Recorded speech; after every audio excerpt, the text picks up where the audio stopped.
So today I'm talking about the case of Ciara Watkins. And if you don't know who that is, Ciara Watkins was a trans woman in the UK who has been charged with 3 crimes of an sexual nature due to deception and tricking a guy. So I know this is a serious topic, but I will try to keep it light.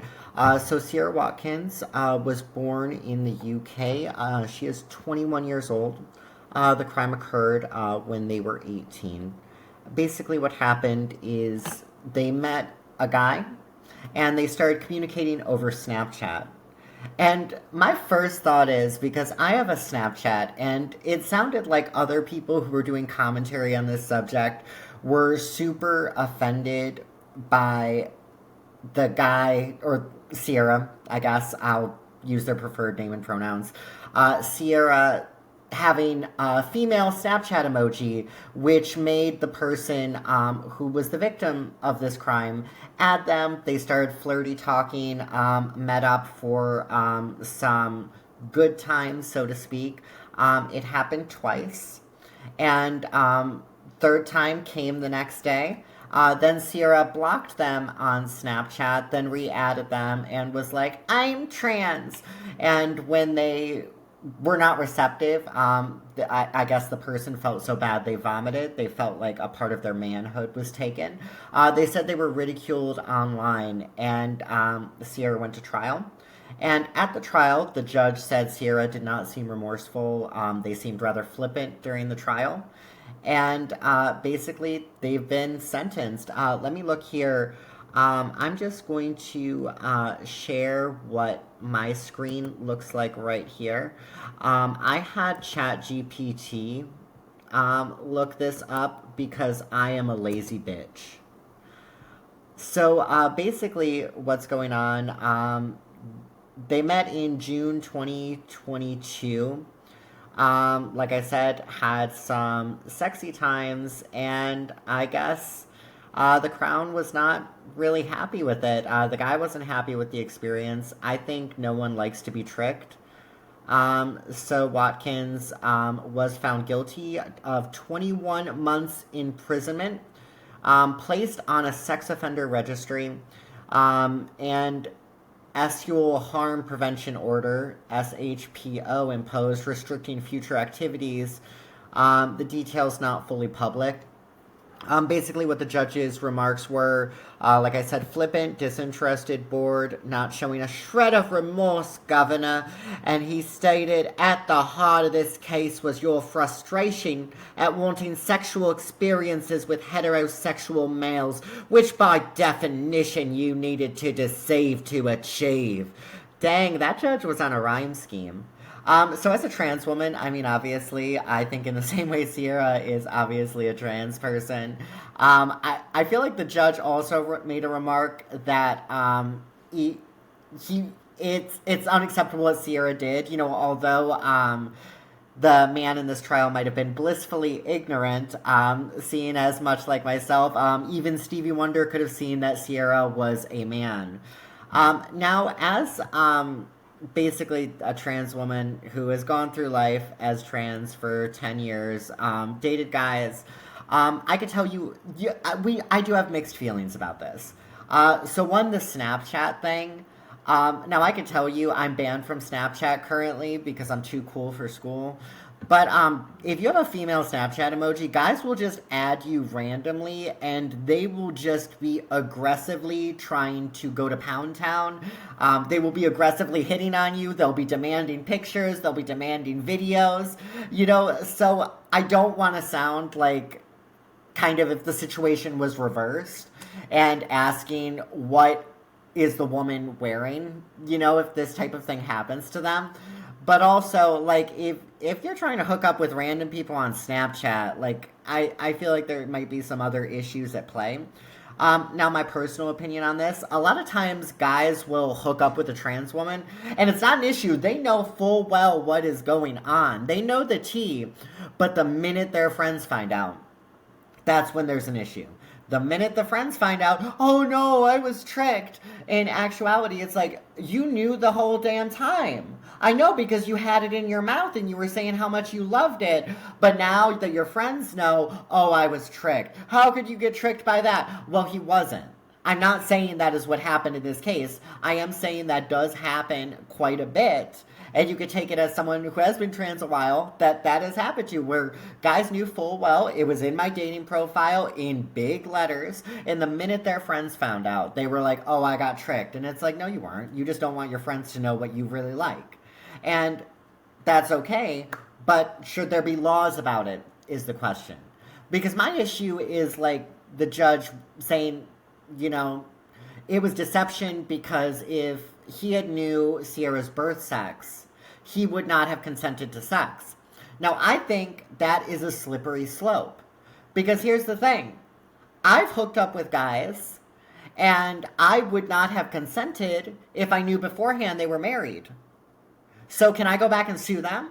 Because if we're going to apply it equally, that's fine. Let me go back and sue them. It's like, hey, Steve, you're married. Guess what? 10 years in prison. Have fun in there. Maybe you can have a new prison wife, Bobo, and you can cheat on them too.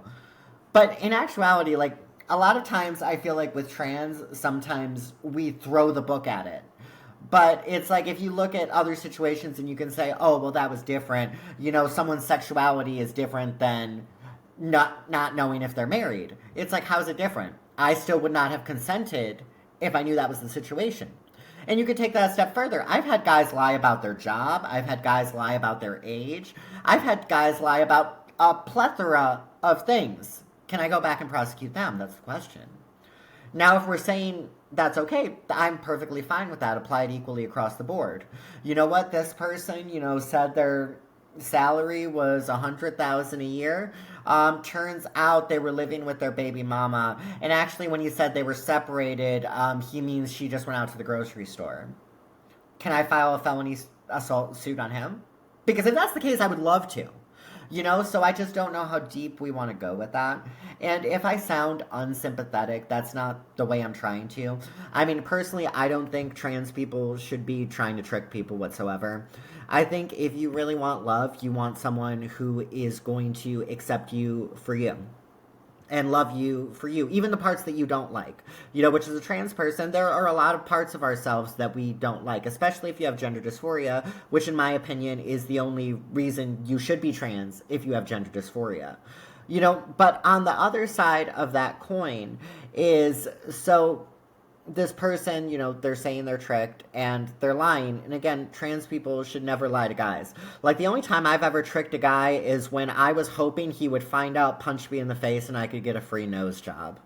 I'm kidding, that's a joke. But, I have had situations, in the past, and you might not believe this, in my younger days, when a guy, and, I never lied, but I would be ignorant of the details, and I would say it very vaguely. I'd be like, oh, I'm a girl with something extra, and he would be like, oh, does that mean you have kids? And I would be like, wow, you think I'm fat? But in actuality, those things never work out. And I've literally had a guy, this was a while ago, back when I was younger, because women have an expiration date. I'm now above 30, so I'm probably not going to get anyone to want to date me. But a guy said, he'd be like, I'm not going to date you because you're a liar. But if you would have told me beforehand, I would have been cool with it. Now, Ciara was saying she wanted to be with heterosexual men. You can debate, whether a person who hooks up with a trans person is straight. I would not, personally think they're 100% straight. But the thing with that is, like, I get where they're coming from with having difficulty, finding love. Because, in my opinion, with trans, with relationships, everything like that, so I'm biologically male. I can take hormones, I can get plastic surgery, and because in a man's animal brain, in the part of us that is still kind of controlled by those animal things, they want someone who is good at reproducing. So the implants, hip implants, hormones, they can get my body to mimic that I would be good for reproduction with. And I can mimic that. But deep down in that animal brain, they know there's no future with me. They know they can't carry on a bloodline with me. And that's something, and, not to get too personal, but I struggled with addiction most of my 20s. And I believe in struggling with that addiction, it was my mourning period of knowing that I will never be able to be a wife, I'll never ever be able to be a mother and fulfill that traditional role that a woman should, in essence. And a man's never going to view me that way or view me as someone that is able to do that. And people tell me, now don't be so negative, don't be so negative. It's like, how am I being negative? It's just biological reality. It's just the reality of the situation. Like, yes, it's like my natural hair goes down to here. I have a bunch of hair extensions in, so again, that is a trait in the animal kingdom that would make a man think that I'm good at reproducing with. But unfortunately, it eventually, even if they know they're trans, because guys will be like, oh, I don't care, we can always adopt. People want children that are genetically similar to them, and I don't know why people get crucified for saying as such. But, so my entire early 20s, I was like mourning this loss of that. So I could see where Ciara's coming from. But dishonesty is not the way to get it. And quite frankly, I hope that person rots in men's prison. But truthfully, I don't, they might, honestly, because they got sent to men's prison, they said they want a straight man. Mama, prison's about to work you out, girl. Like, no, prison is about to, I think, this sounds bad, and I don't mean to be morbid, and I really don't. But tell me, based on the facts of the case, saying that, oh, I want a straight man to work me out. Tell me that they're not going to be having the best time in prison. They're going to be having all the loose cigarettes that they want. They're going to have all the ramen. Now, I know UK prison is a little bit different than the US prison, but I feel like they are going to be... Some people leave prison with a changed attitude. For Ciara, I see they're going to leave prison with a husband. They're going to leave prison with a nice guy. They're going to get them a nice piece of trade in prison. But no, in all seriousness, like the vomiting and stuff like that, I think that is, awful. But then again, on the other side of that coin, though, I've hooked up with guys and they've lied about things, like, again, the marriage, and I wanted to vomit afterwards. So it's like, where are we going to draw the line? And I think that's, as a society, we need to have that conversation. Because, and I know with trans, we like to, and this is something I do, because I consider myself somewhat on the right politically, but I think there is this overblown thing about trans people that everything we do is malicious, everything we do, is just, we're trying to deceive people, we're trying to groom people, we're trying to do all the things that you cannot say on YouTube. But here's the thing. I've hooked up with a guy, and he said he wanted something serious with me. I've hooked up with a guy who said, he loved me. Then after he did it, left. He never did. He had a girlfriend at the time. I wanted to throw up afterwards. So can I sue? Can I bring the law into it? And that's a question, and I don't know if as a society we are ready to grapple with those type of questions. Nowadays, because it's easy when the perpetrator, is someone like me or someone like Ciara, in that case, because again, I'm gonna say we are not the most sympathetic group of people at the current time. We're just not, but that being said, and again, I think what they did is horrible. I think, they should be in jail, but I don't know how much of a punishment it is going to be for them, and people online are saying, again, and this is where my theory is, and you could say I'm being a little bit insensitive, but you look at the pictures of Ciara, and stuff, and you're just like, I didn't know Igor got a wig. I did not know the Hunchback of Notre Dame moved to the UK and bought themselves a lace front wig. It's like that one RuPaul song, from... I don't know if straight people or homosexuals are going to watch this, because I feel like there's something about me to hate from each group. But it's like, if you can get a wig, go out and buy yourself a lace front wig. I can't sing. But no, in all seriousness, like, it's horrible what they did. But also, again, I was getting ridiculed online. Well, that tends to be when guys, flip the script. Oh, I didn't know. Because you look at that person and you question, how could you not have known? Especially when you know the signs. Because back when I was tricking people, or being blissfully ignorant about things, you could say, back when I might not have been the most forthcoming about things, you know, trans wasn't a it wasn't that much of a thing. Like, there would be one per state. It's like you would call the other trans person. It's like, oh, are you the trans person from Arkansas? Yeah. Are you the one from Ohio? Oh, wait, you're also in Ohio? Okay, one of us got to move. But nowadays, with how familiar that is, you don't question, because most guys I talk to, because I do stand up, most of my friends are straight guys. I was in rehab a few times. Most of my friends are straight guys. And let me tell you, if a girl's like, oh, I'm on my time of the month, don't touch me down there. Oh my God, no, no, don't touch that. No, no, square. They get suspicious. So you wasn't suspicious at all?